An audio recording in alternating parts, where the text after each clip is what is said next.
Então, terceira e última parte da nossa explicação sobre números racionais. Vamos lá.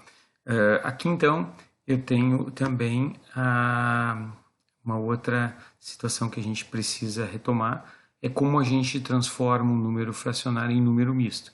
Lembra que nós temos aqui, por exemplo, menos 12 sétimos para fazer passar ele para número misto, então a gente tem que ver quantas vezes o 7 cabe de forma inteira no 12, né? E isso, a melhor coisa para a gente ver isso é fazendo a divisão.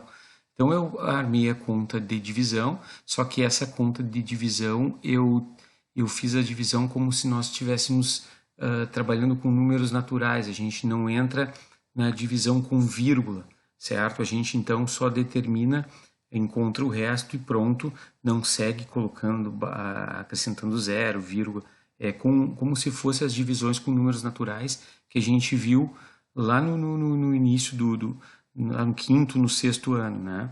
Certo? Então, 12 dividido por 7, o 7 vai caber uma vez 7, 7, sobra 5.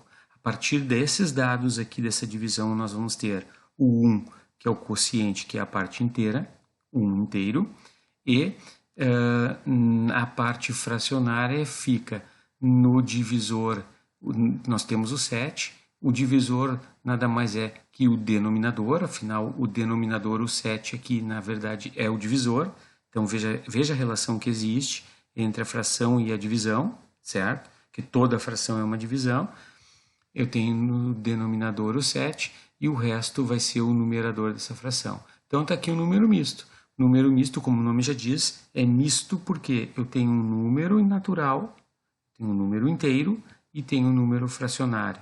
O número natural ou o número inteiro.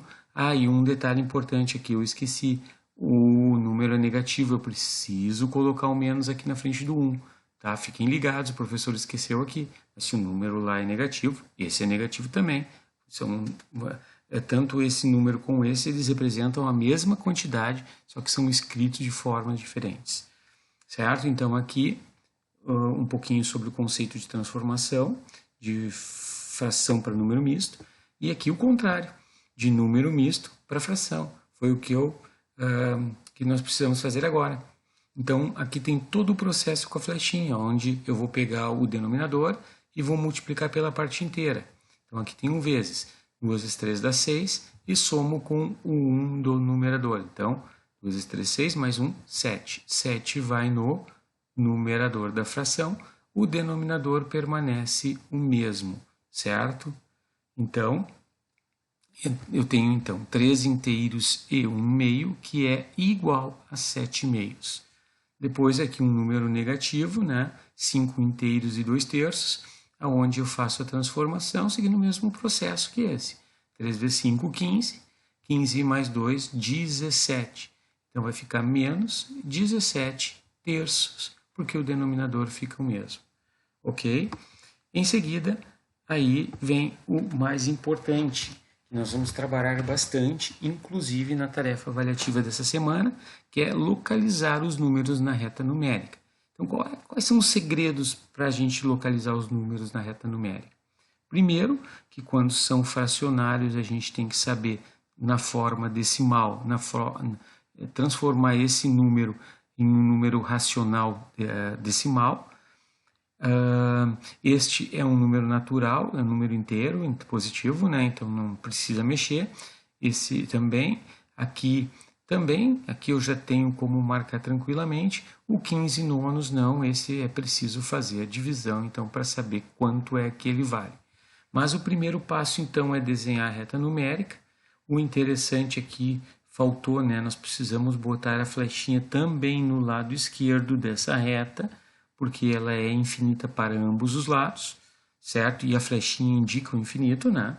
E primeiro, marcar os números inteiros. Eu vou marcar então, ó, eu coloco o 0 numa posição e vou para a direita, vou fazendo os números inteiros positivos ou naturais e para a esquerda os inteiros negativos, certo? Primeiro, os números inteiros.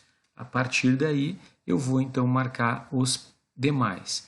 Por exemplo, menos 1/2. 1 dividido por 2 é 0,5. Lembra que 1/2 é metade.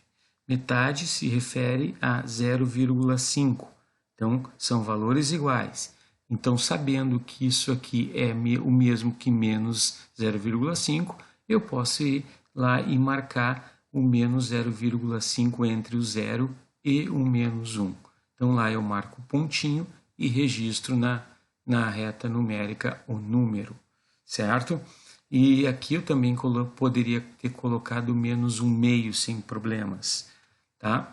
Em seguida, o 5 vai ser marcado exatamente em cima do tracinho que foi feita a graduação, marcando um ponto, né? Isso é fundamental que se faça, porque cada número é um ponto na reta. Lembrando que a reta são infinitos pontos. O menos 4 também é fácil, fica em cima, né? Menos 4. O mais 1,22, ele fica entre o 1 e o 2. Imaginem que bem na metade, entre o 1 e 2, fica 1,5. Então, 1,22 fica um pouquinho à direita do 1,5, ou seja, mais próximo do 1. Tá? Então, a gente tem que ter essa noção. A reta numérica ajuda muito a saber, olhando para o número, também saber se ele fica entre tal e tal número, a gente poder também tirar essas definições. E também 15 nonos, né? Então 15 nonos nada mais é que 15 dividido por 9, que eu representei aqui. Observa que nesse resultado a gente tem uma dízima periódica, mas a gente usa por critério 2, 3 casas decimais, e aí a gente pode parar a conta. Nesse caso eu usei 2 casas decimais, certo? Então, até porque a gente usa 2 casas decimais por se tratar de números que estão muito relacionados com questões do cotidiano. A gente, no nosso dia a dia, é muito mais fácil ver números com 2 casas decimais do que com 3, né? Não é que não se encontre, mas é muito mais comum. Então, preços, dinheiro, é tudo com centavos, de 2 casas decimais. Então, eu vou lá, vou marcar 1,66, que fica perto do 2. Então, aqui eu tenho 15 nonos. Lembrando que aqui eu poderia botar 15 nonos na forma de fração, certo? Então, pessoal, o exercício da reta numérica é isso. Esses cuidados que a gente tem que cuidar e trabalhar, e fazer contas, e analisar bem, fazer com capricho. E é isso, certo, pessoal? Então, valeu, até mais e bons estudos nessa semana.